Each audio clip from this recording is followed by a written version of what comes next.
أعوذ بالله من الشيطان الرجيم بسم الله الرحمن الرحيم اللهم صل على سيدنا ومولانا محمد وعلى آله وصحبه وبارك وسلم السلام علیکم ورحمۃ اللہ وبرکاتہ۔ اللہ جل مجدہ کی توفیق خاص اور کریم آقا علیہ السلام کے نالین پاک کے تصدق سے ہم ماہ رمضان المبارک کے آخری عشرہ میں عرفان الہدایہ UK کے پلیٹ فارم سے انعقاد پذیر عرفان الرمضان سیریز کی 7ویں نشست میں حاضر ہیں۔ اللہ رب العزت نے اپنے کلام میں فرمایا کہ الذین آتیناہم الکتاب یتلونہ حق تلاوتہ اولئک یؤمنون بہ۔ فرمایا کہ ایسے لوگ بھی ہیں جنہیں ہم نے کتاب دی یعنی قرآن مجید، پھر وہ لوگ اس کی تلاوت یوں کرتے ہیں جیسے تلاوت کرنے کا حق ہوتا ہے، یعنی اس کو یوں پڑھتے ہیں جیسے پڑھنے کا حق ہے۔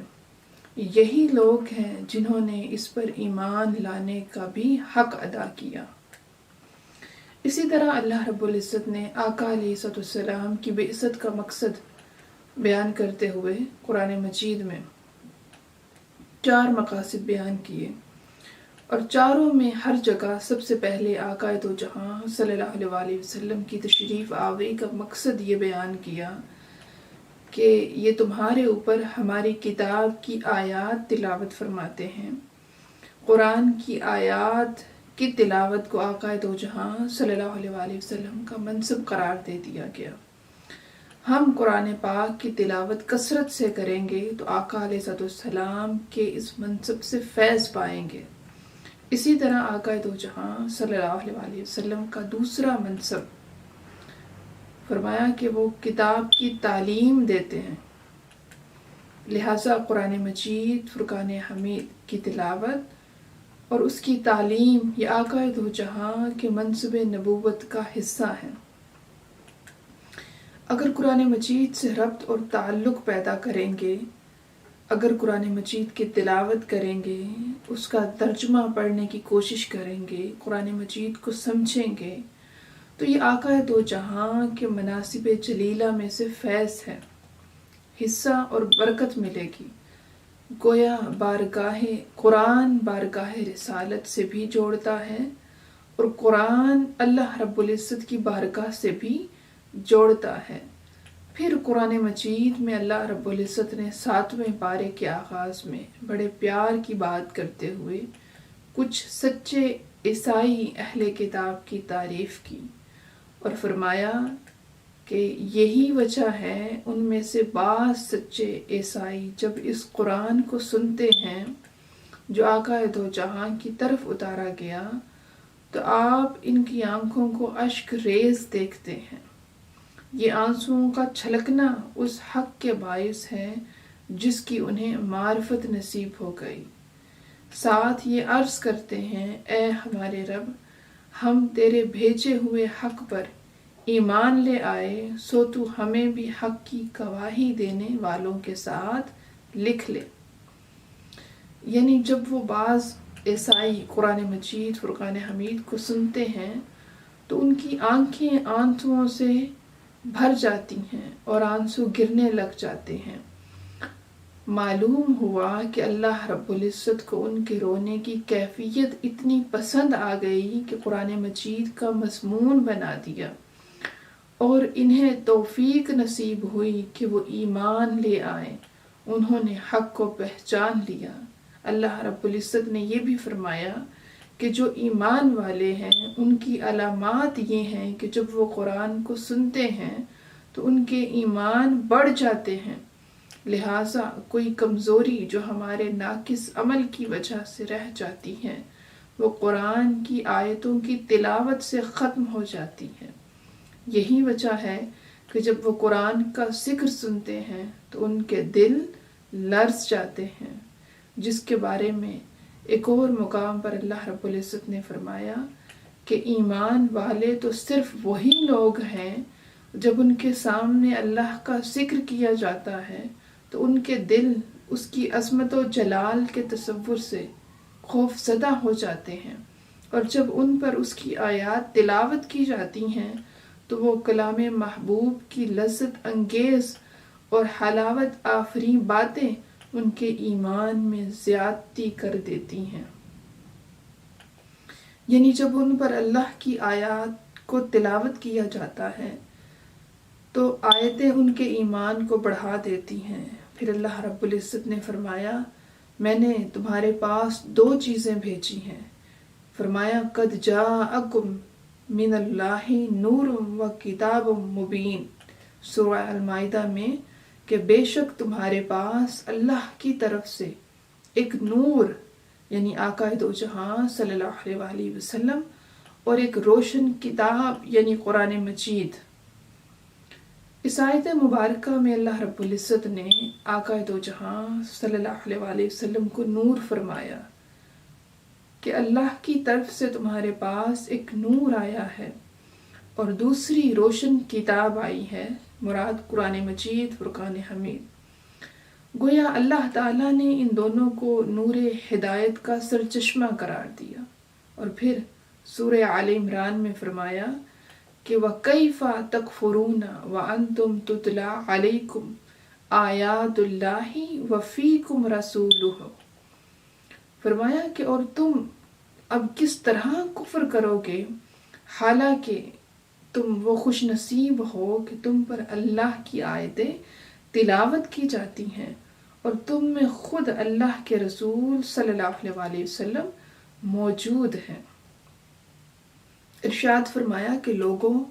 تم کبھی کافر نہیں ہو سکتے، بہک نہیں سکتے، گمراہ نہیں ہو سکتے، پھسل نہیں سکتے اور ہدایت ربانی سے محروم نہیں ہو سکتے اگر 2 شرائط پر تم پورے اترتے رہو، ایک تم پر میری آیتیں تلاوت ہوتی رہیں اور تم قرآن کو سنتے رہو، اور دوسرا یہ عقیدہ، احساس، تصور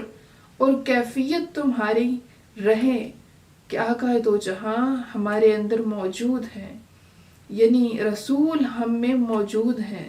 موجود ہونے سے مراد کہ آقا دو جہاں صلی اللہ علیہ وآلہ وسلم کی ذات کے ساتھ تمہارا رجوع،